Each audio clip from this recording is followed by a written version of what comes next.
Good morning students. ఈ వీడియోలో మనం సాల్ట్ వాటర్ సిస్టమ్ గురించి తెలుసుకుందాం. అంటే సోడియం క్లోరైడ్ నీరు వ్యవస్థ యొక్క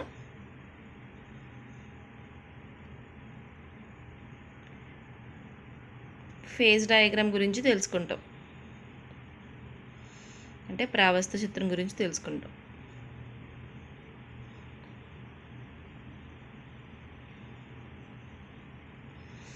చూడండి, సాల్ట్ వాటర్ సిస్టమ్ అంటే ఇది 2 కాంపోనెంట్ సిస్టమ్.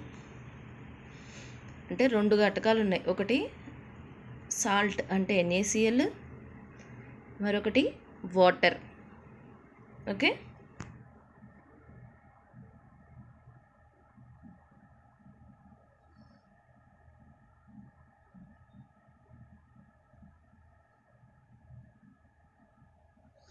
సాల్ట్ వాటర్ సిస్టంలో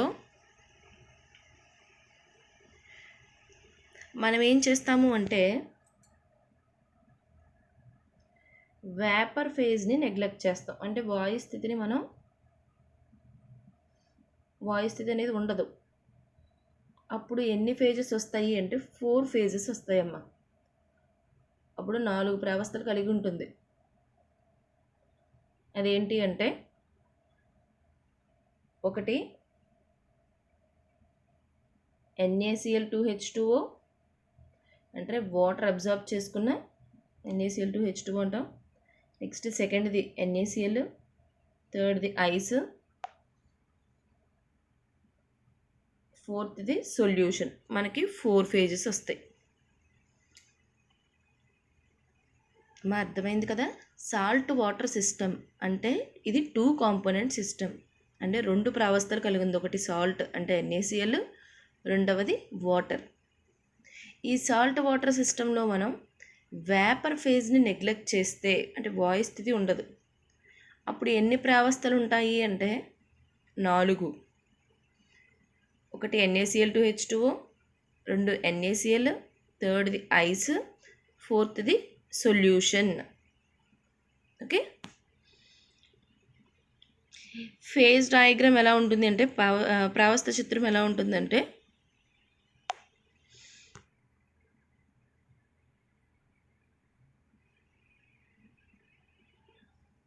ముందుగా దీంట్లో 2 కర్వ్స్ ఉంటాయమ్మా. 3 కర్వ్స్ ఉంటాయి.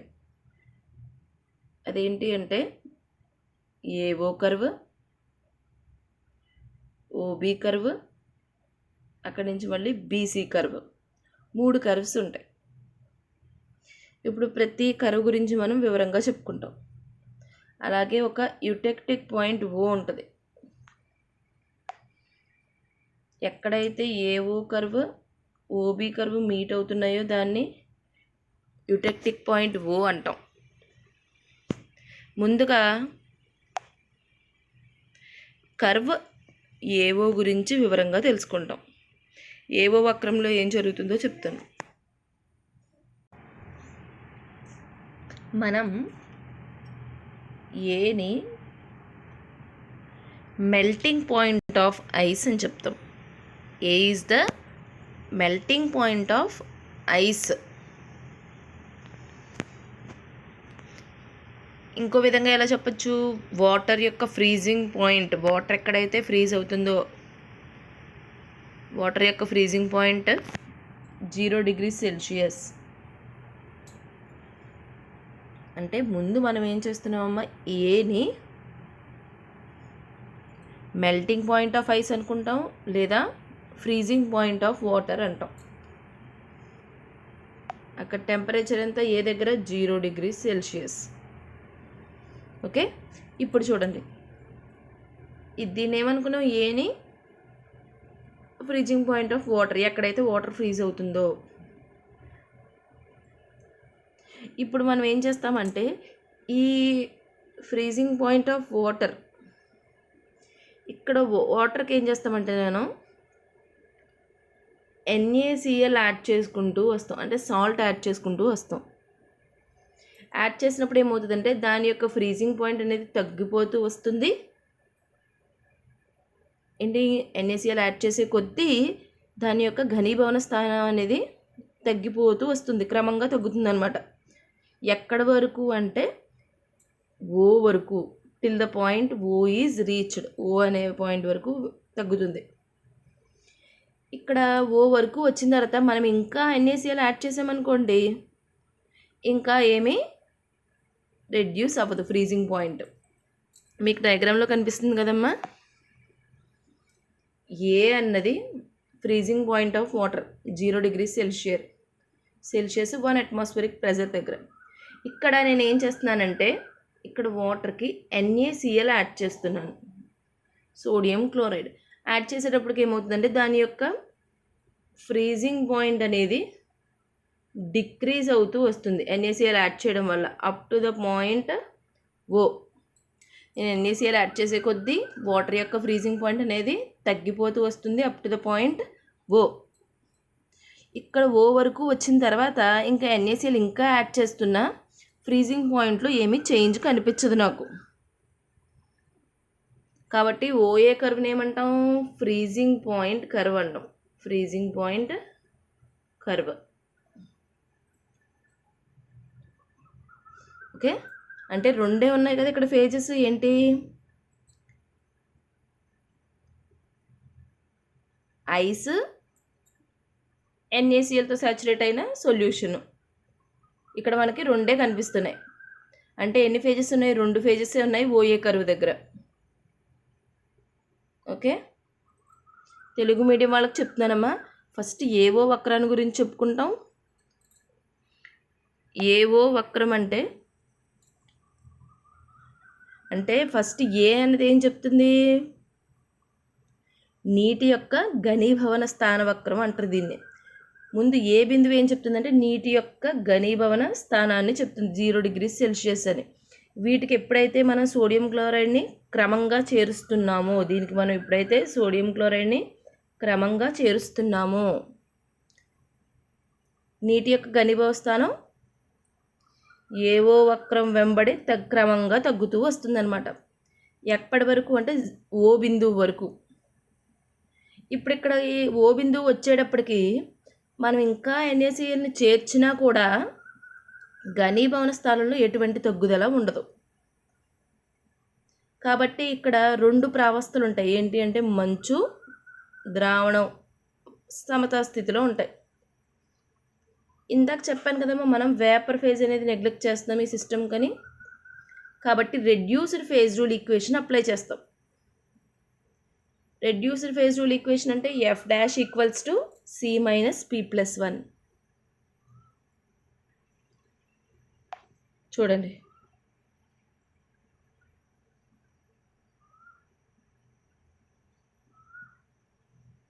Curve OA. ఇప్పుడు నేను చెప్పింది వర్డ్స్లో ఉంటుంది. పాయింట్ ఏని మెల్టింగ్ పాయింట్ ఆఫ్ ఐస్ అంటాం, లేదా ఫ్రీజింగ్ పాయింట్ ఆఫ్ వాటర్ అంటాం. ఎక్కడ అంటే 0 degrees సెల్సియస్ దగ్గర, 1 atmospheric ప్రెజర్ దగ్గర. పాయింట్ ఏనేమన్నాం,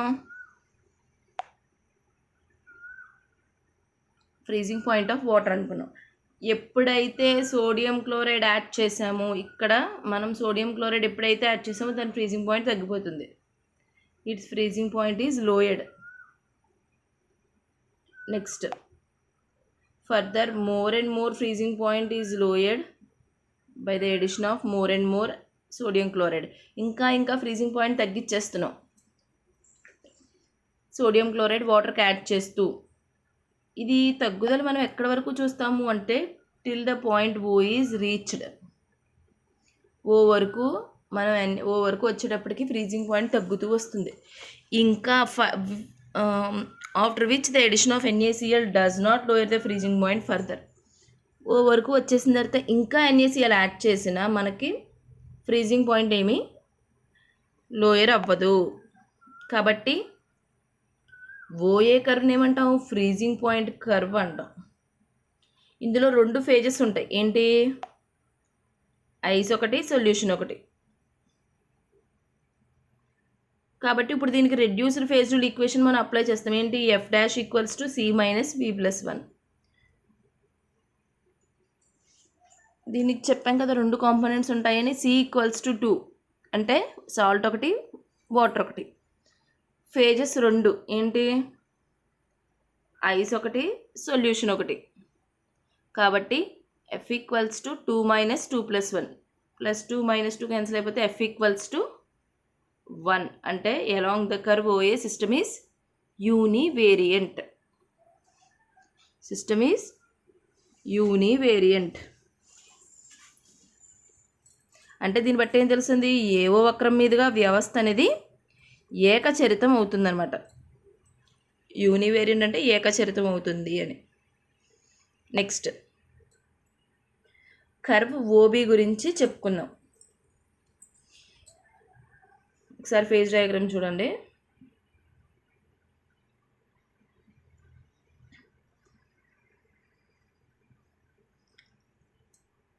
పాయింట్ O దగ్గరికి వచ్చేసాము.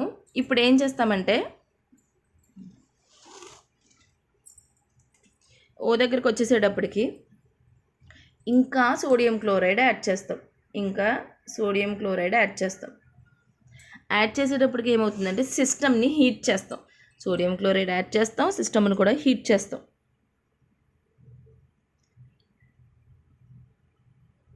మనకేం చెప్తుంది? ఇప్పుడు ఏమవుతుంది? ఇంకా సోడియం క్లోరైడ్ యాడ్ చేసే కొద్దీ ఏమవుతుందంటే సాల్యుబిలిటీ అనేది ఇంక్రీజ్ అవుతుంది. మనం టెంపరేచర్ పెంచే కొద్దీ సాల్యుబిలిటీ అనేది ఇంక్రీజ్ అవుతుంది. మనం ఏం చేసిన NaCl మొత్తం సాచురేట్ అయిపోతుంది సొల్యూషన్తో. అమ్మ ఇక్కడ ఒకసారి మళ్ళీ చెప్తాను వినండి. O వరకు వచ్చిన తర్వాత ఇప్పుడు ఇంకా NaCl యాడ్ చేసి సిస్టమ్ని హీట్ చేస్తాం. హీట్ చేసినప్పుడు ఏమవుతుందంటే మనం యాడ్ చేసిన NaCl అంతా సొల్యూషన్తో సాచురేట్ అయిపోతుంది. కర్వ్ అనేది ఇంక్రీజ్డ్ రైజ్ అవుతూ వస్తుందన్నమాట up to the point B. O నుంచి B వరకు కర్వ్ అనేది ఇంక్రీజ్ అవుతూ వస్తుంది.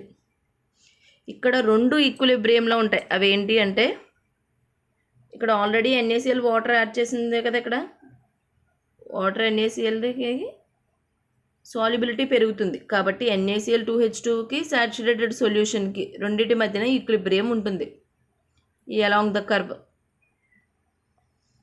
కాబట్టి దీన్ని ఏమంటామంటే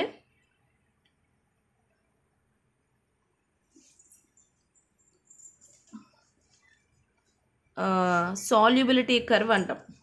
OB కర్వ్ని solubility curve of hydrated sodium chloride, water absorb చేసుకున్న సోడియం క్లోరైడ్. ఇక్కడ ఆల్రెడీ మనం కంప్లీట్గా వాటర్కి NaCl యాడ్ చేసాం కదా, NaCl2H2. ఇదేమవుతుంది? ఇప్పుడు మనం టెంపరేచర్ ఇంక్రీజ్ చేసి అంటే హీట్ చేసి సిస్టమ్ని O వరకు వచ్చిన తర్వాత ఇంకా NaCl యాడ్ చేసి హీట్ చేసేటప్పటికి NaCl మొత్తం సాల్యుబుల్ అవుతూ వస్తుంది up to the point B. దీన్ని ఏమంటాం? సాల్యుబిలిటీ కర్వ్ అంటాం. Solubility curve of hydrated sodium chloride.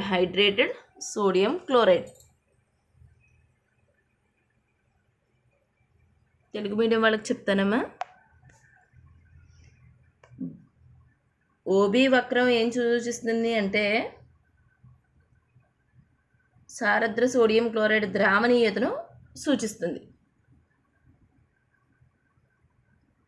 ఇక్కడ ఏం జరుగుతుందంటే మనం ఉష్ణోగ్రత పెంచే కొద్దీ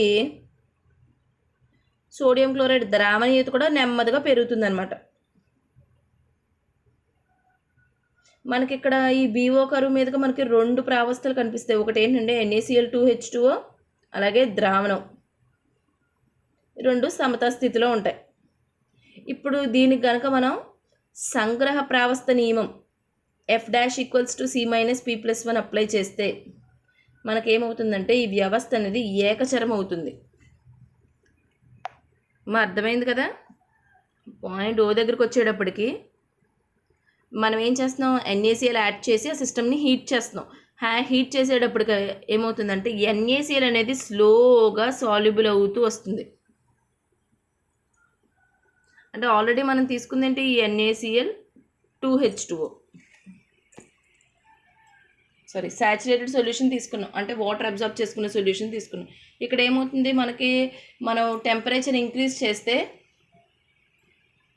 స్లోగా NaCl అనేది సాల్యుబుల్ అవుతూ వస్తుంది, అంటే మనం తీసుకున్న సొల్యూషన్తో సాచురేట్ అవుతూ వస్తుంది అనమాట up to the point B.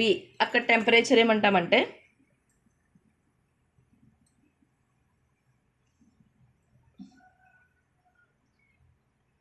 +0.15 degrees Celsius. B దగ్గర టెంపరేచర్ ఏంటి, 0.15 degrees Celsius. ఇది ఏం చెప్తుంది టెంపరేచర్ అంటే, melting point of incongruent melting point అంటాం. Incongruent melting point of dihydrate. Incongruent melting point of 2H2 అన్నాం కదా, డైహైడ్రేట్. అంటే ఏంటంటే మనకి ఇంకా పౌడర్డ్ సోడియం క్లోరైడ్ ఏమీ కనిపించదు, డిసపియర్ అయిపోతుంది. ఇప్పుడు నేను చెప్పిన దాన్ని వర్డ్స్లో చూద్దాం.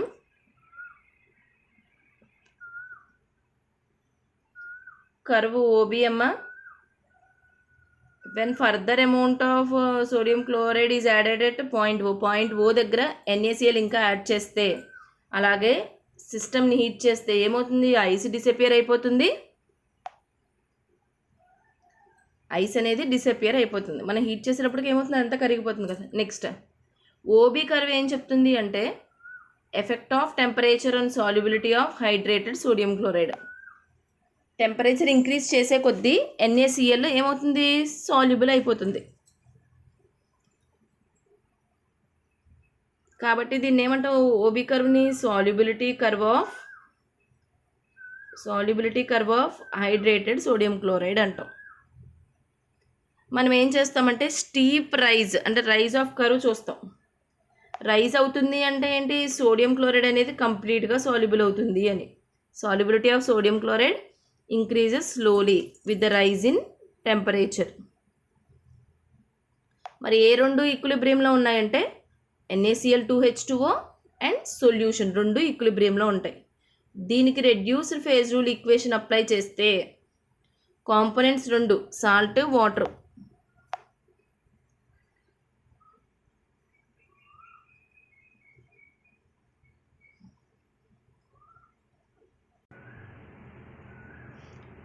ఫేజెస్ రెండమ్మా. అదేంటంటే NaCl2H2O ఒకటి, సొల్యూషన్ ఒకటి, కాంపోనెంట్స్ రెండు, ఫేజెస్ రెండు. ఇప్పుడు మనం సంగ్రహ ప్రావస్థ నియమాన్ని దీనికి అప్లై చేస్తాం. F' = C - P+1, 2 - 2 + 1 + 2 - 2 క్యాన్సిల్ అయిపోతే F' = 1. అంటే AO కరువు దగ్గర అలాగే OB కరువు దగ్గర కూడా F' అనేది 1, అంటే సిస్టమ్ అనేది యూనివేరియంట్, ఏకచరం అవుతుంది అనమాట. ఓకే, మరి మీకు ఇందాక చెప్పాను కదా పాయింట్ బి అంటే టెంపరేచర్ అంతా 0.15 degrees Celsius. ఇది ఏం చెప్తుంది, incongruent melting point of sodium chloride, incongruent melting point of dihydrate. ఇంకా సోడియం క్లోరైడ్ లేదు కదా, మొత్తం డిసపియర్ అయిపోయింది, సాల్యుబుల్ అయిపోయింది కదా. Where anhydrous sodium chloride APS.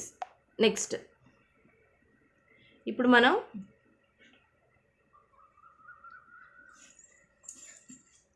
BC curve గురించి చెప్పుకుందాం.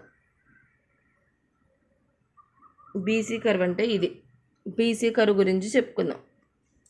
BC కర్వ్ అంటే ఏంటంటే, ఇందాక చెప్పాను నేను, B అంటే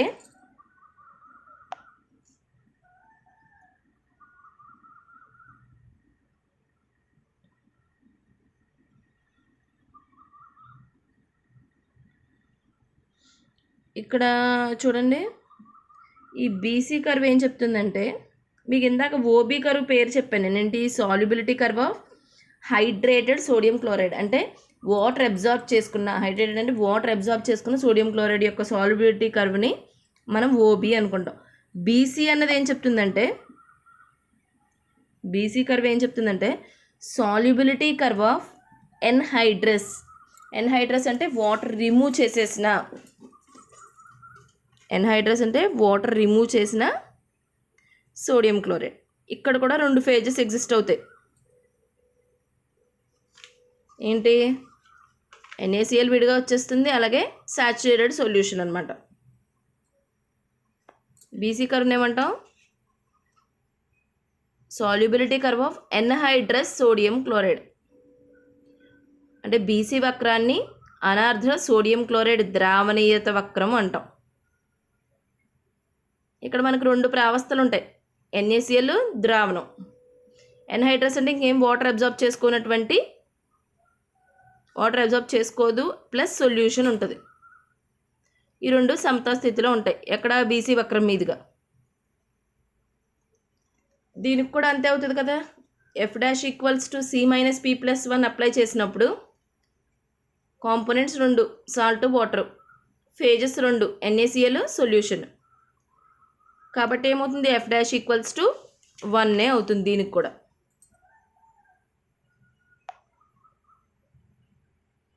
ఇప్పుడు నేను చెప్పింది వర్డ్స్లో చూద్దాం.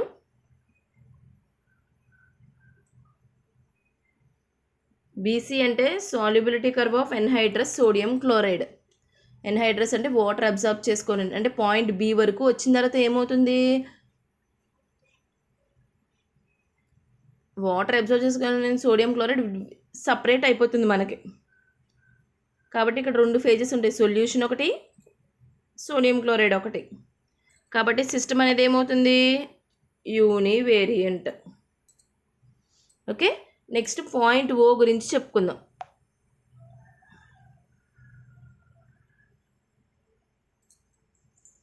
పాయింట్ O, దీన్ని యూటెక్టిక్ పాయింట్ అన్నాం కదా. ఈ పాయింట్ దగ్గర మనకి 3 ఫేజెస్ కనిపిస్తాయమ్మా. ఒకటి ఐస్, ఇంకొకటి NaCl2H2O, తర్వాతది సాచురేటెడ్ సొల్యూషన్.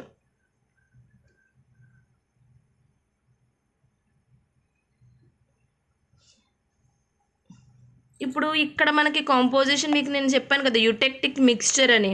పాయింట్ O దగ్గర కాంపోజిషన్ ఏముంటుంది అంటే చూడండి, 23% NaCl ఉంటుంది. మనం NaCl composition versus temperature graph గీసాం కదా. కాబట్టి మనకి పాయింట్ O దగ్గర 23% NaCl ఉంటుంది.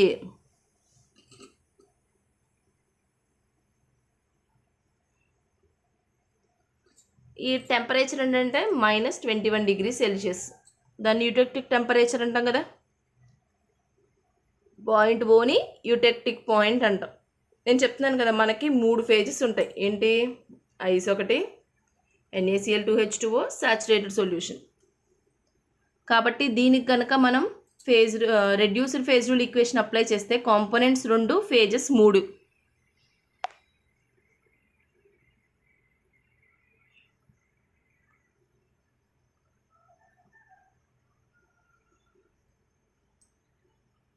చూడండి, పాయింట్ O దగ్గర ఏమవుతుందంటే సొల్యూషన్ అంతా సాచురేట్ అయిపోయి మనకి డైహైడ్రేట్ అంటే NaCl2H2O వేరుగా వచ్చేస్తుంది. పాయింట్ O దగ్గర 3 ఫేజెస్ ఉంటాయి. ఏంటి, ఐస్, NaCl2H2O, సొల్యూషన్. ఇక్కడ మనకి ఏం కనిపిస్తుంది, కాంపోజిషన్ 23% NaCl ఉంటుంది, సొల్యూషన్లో అయినా సాలిడ్ రూపంలో అయినా. Temperature -21 degree Celsius. పాయింట్ Oని ఏమంటాం, యూటెక్టిక్ పాయింట్ అంటాం. ఇక్కడ 3 ఫేజెస్ ఉంటాయన్నాను కదా. ఫేజ్ రూల్ ఈక్వేషన్ అప్లై చేస్తే F = C-P+1, కాంపోనెంట్స్ 2, ఫేజెస్ 3 రాస్తే ఏమొస్తుంది, F' = 0 అంటే సిస్టమ్ అనేది ఇన్వేరియంట్. ఇప్పుడు నేను చెప్పాను కదమ్మా, ఇక్కడ టెంపరేచర్ ఎంత ఉంటుంది పాయింట్ O దగ్గర అంటే -21 డిగ్రీ సెల్సియస్ అన్నాను కదా. ఇది చాలా చాలా చాలా తక్కువ ఉష్ణోగ్రత అనమాట.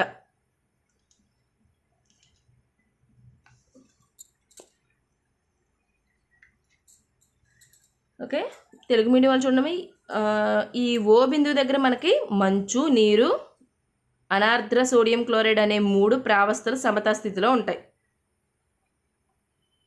ఈ బిందువు వద్ద మనకి ఘన ప్రావస్థ, ద్రావణ ప్రావస్థలో అంటే సాలిడ్ సొల్యూషన్ లెవెల్లో ఎందులో చూసుకున్నా మనకి 23% NaCl ఉంటుంది. ఈ ఓ బిందువు వద్ద ఉష్ణోగ్రత ఎంత ఉంటుందంటే -21°C. అంటే సాల్ట్ వాటర్ సిస్టమ్ అనేది చాలా చాలా లోయెస్ట్ టెంపరేచర్ చూపిస్తుంది అనమాట. NaCl వాటర్ సిస్టమ్ అనేది అత్యల్ప ఉష్ణోగ్రత ఇదే. కాబట్టి ఓ బిందువునే అంటాం యుటెక్టిక్ బిందువు అంటాం. ఓకే, ఇది సాల్ట్ వాటర్ సిస్టమ్ అమ్మ. నెక్స్ట్ మనం ఫ్రీజింగ్ మిక్స్చర్స్ గురించి తెలుసుకుందాం.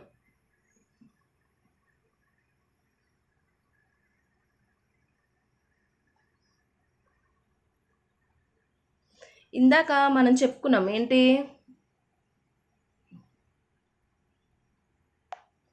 Edition of salt to ice lowers the temperature of ice. మనం ఇందాక ఏం చేస్తాం, సోడియం క్లోరైడ్కి వాటర్ యాడ్ చేస్తే టెంపరేచర్ తగ్గు అవుతూ వస్తుంది అంతేనా. ఒకవేళ మనం సాల్ట్ కనుక యాడ్ చేస్తే ఐస్కి, ఐస్ యొక్క టెంపరేచర్ తగ్గిపోతూ వస్తుంది అనమాట. మనం ఇంకా సాల్ట్ యాడ్ చేస్తూ వచ్చామనుకోండి ఐస్కి, సర్టెన్ టెంపరేచర్ వచ్చేస్తుంది. ఎక్కడైతే సాల్ట్ ఐస్ సొల్యూషన్ అన్నీ ఈక్విలిబ్రియంలో ఉంటాయో ఆ టెంపరేచర్ని ఏమంటాం, యుటెక్టిక్ టెంపరేచర్ లేదా క్రయోహైడ్రిక్ టెంపరేచర్ అంటాం. ఇందాక పాయింట్ ఓ దగ్గర -21°C వస్తుందమ్మా, చాలా లోయెస్ట్ టెంపరేచర్ ఈ సిస్టమ్కి అన్నాను కదా. 0°C అంటేనే తక్కువ, ఐస్ అంతా ఫ్రీజ్ అయిపోయే టెంపరేచర్ అది. ఫ్రీజింగ్ పాయింట్ ఆఫ్ వాటర్ కదా, ఐస్ కింద క్లాట్ అవుతుంది. నేను -C చెప్తాను, -21°C వరకు వెళ్తే. అంటే ఏం చెప్తున్నాం, మనం ఐస్కి ఎప్పుడైతే సాల్ట్ని యాడ్ చేసామో ఐస్ యొక్క టెంపరేచర్ తగ్గిపోతూ వస్తుందన్నమాట. అంటే కంటిన్యూస్గా యాడ్ చేసేటప్పటికి ఏమవుతుందంటే, మనం యాడ్ చేసిన సాల్ట్, ఐసు, సొల్యూషన్ 3 ఈక్విలిబ్రియంలో ఉంటాయి. ఈ ఈక్విలిబ్రియం స్టేబుల్గా ఉంటుంది ఎప్పుడు, మనకి ఆ లోయెస్ట్ టెంపరేచర్ వచ్చినప్పుడు. ఆ టెంపరేచర్ని ఏమంటాం, యుటెక్టిక్ టెంపరేచర్ లేదా క్రయోహైడ్రిక్ టెంపరేచర్ అంటాం. Okay, this temperature is the lowest temperature that can be attained by salt ice system. ఈ టెంపరేచర్ని లోయెస్ట్ టెంపరేచర్ అంటాం, ఏదైతే సాల్ట్ ఐస్ సిస్టమ్ అనేది మనకి చూపిస్తుందో. మరి యుటెక్టిక్ టెంపరేచర్ ఎలా చెప్తాము అంటే, మనం యూస్ చేసిన సాల్ట్ని బట్టి చెప్తామన్నమాట, నేచర్ ఆఫ్ సాల్ట్ని బట్టి. చూడండి, మనం మన రిఫ్రిజిరేటర్స్లో కానీ తక్కువ టెంపరేచర్ రావడానికి ఏం చేస్తామంటే డిఫరెంట్ సాల్ట్ మిక్స్చర్స్ని యూజ్ చేస్తాం. దాన్నే ఫ్రీజింగ్ మిక్స్చర్స్ అంటాం, ఘనీభవన మిశ్రమాలు. మా తెలుగు మీడియం వాళ్ళకి చెప్తున్నాను, ఘనీభవన మిశ్రమాలు అంటే మనం ఎప్పుడైతే మంచుకి అంటే ఐస్కి సోడియం క్లోరైడ్ లవణాన్ని చేరిస్తే దాని ఉష్ణోగ్రత పెరుగుతుందన్నమాట, తగ్గుతుంది. ఇలా సోడియం క్లోరైడ్ని మనం చేరుస్తూ ఉంటే ఏమవుతుంది, దాని ఉష్ణోగ్రత క్రమంగా తగ్గుతూ కనిష్ట ఉష్ణోగ్రతను చేరుకుంటుంది, అంటే -C వెళ్ళిపోతుంది. ఈ ఉష్ణోగ్రత వద్ద ఏమవుతుంది, లవణం అంటే సాల్ట్, మంచు, ఐస్, ద్రావణం సొల్యూషన్ 3 సమతాస్థితిలో ఉంటాయి. కాబట్టి ఈ ఉష్ణోగ్రతను ఏమంటాం, యుటెక్టిక్ ఉష్ణోగ్రత అంటాం. మనకి యుటెక్టిక్ టెంపరేచర్ ఎలా ఉంటుంది అంటే లవణ స్వభావం పైన ఆధారపడి ఉంటుంది. యుటెక్టిక్ ఉష్ణోగ్రత అనేది లవణ స్వభావం పైన ఆధారపడి ఉంటుంది. మనం వివిధ లవణాలు అలాగే యుటెక్టిక్ ఉష్ణోగ్రతలు వాటికి సంబంధించిన సంఘటనలు ఇప్పుడు ఈ పట్టికలో తెలుసుకుంటాం అన్నమాట. చూడండి, యుటెక్టిక్ కాంపోజిషను, టెంపరేచరు, కొన్ని సిస్టమ్స్కి ఇప్పుడు మనం తెలుసుకుందాం. చూడండి, ఫస్ట్ కాలంలో సిస్టమ్ రాసాం, అంటే ఏమేంటి కలిసినాయో. నెక్స్ట్ ఇందులో సాల్ట్ ఎంత ఉందో రాసాం. తర్వాత యుటెక్టిక్ టెంపరేచర్ ఏంటో రాసాం. ఫస్ట్ది మనం ఏం తీసుకుంటామంటే ammonium chloride ice, NH4Cl ice. ఇక్కడ అమోనియం క్లోరైడ్ యొక్క కాంపోజిషన్ ఎంత, 23%. టెంపరేచర్ ఎంత అటైన్ అవుతుందంటే -16°C. నెక్స్ట్ ఇది ammonium nitrate ice, salt composition వచ్చి 42.98. ఎంత టెంపరేచర్ అటైన్ చేస్తుంది అంటే -18°C. నెక్స్ట్ థర్డ్ది సోడియం నైట్రైట్ ఐస్. మనకి సిస్టమ్ పేరు అది. మనకి సాల్ట్ కాంపోజిషన్ 33% ఉంటుంది. యుటెక్టిక్ టెంపరేచర్ వచ్చి -18.1 degrees Celsius. Next NaCl2H2O ice అంటే ఏంటిది? మనం చెప్పుకున్న hydrated sodium chloride plus ice. ఇక్కడ కాంపోజిషన్ ఆఫ్ సాల్ట్ ఇందాక చెప్పుకున్నాం కదా, NaCl కాంపోజిషన్ 23% ఉంటుంది. టెంపరేచర్ -21 degrees Celsius అమ్మ, ఇక్కడ తప్పు ఉంది, -21 degrees Celsius. నెక్స్ట్ లాస్ట్ వచ్చేసి calcium chloride, hydrated calcium chloride plus ice. ఇక్కడ మన కాల్షియం క్లోరైడ్ యొక్క కాంపోజిషన్ 52% చూస్తాం. ఎంత తక్కువ టెంపరేచర్ వస్తుందంటే -55.9 degrees Celsius వస్తుంది. అంటే మనం ఏం చేస్తున్నాం, సాల్ట్ని ఐస్కి యాడ్ చేస్తే మనం ఏం చేస్తున్నాం, టెంపరేచర్ తగ్గించేస్తున్నాం, ఐస్ యొక్క టెంపరేచర్ అనేది తగ్గించేస్తున్నాం. ఈ రెండు మిక్స్చర్ని ఏమంటాం, సాల్ట్ ఐస్ మిక్స్చర్ని ఫ్రీజింగ్ మిక్స్చర్స్ అంటాం. ఇక్కడ చూడండి, such salt ice mixtures are called freezing mixtures. Freezing mixtures అంటే ఘనీభవన మిశ్రమాలు. ఇది ఎందుకు ఉపయోగిస్తామంటే మన రిఫ్రిజిరేటర్స్లో, మనం ఇంట్లో యూస్ చేసుకునే రిఫ్రిజిరేషన్స్ అంటే ఏసీ కానీ ఫ్రిడ్జ్ కానీ వీటిలో ఏం చేస్తాం, తక్కువ టెంపరేచర్ రావడానికి ఈ సాల్ట్ మిక్స్చర్స్ యూస్ చేస్తాం, freezing mixtures. These are used in producing lowest temperature for refrigeration process. Okay, ఇది సాల్ట్ వాటర్ సిస్టమ్ అమ్మ, 2 కాంపోనెంట్ సిస్టమ్. ఇక్కడతో మీకు ఫేజ్ రూల్ అనే యూనిట్ కంప్లీట్ అయిపోయినట్టే.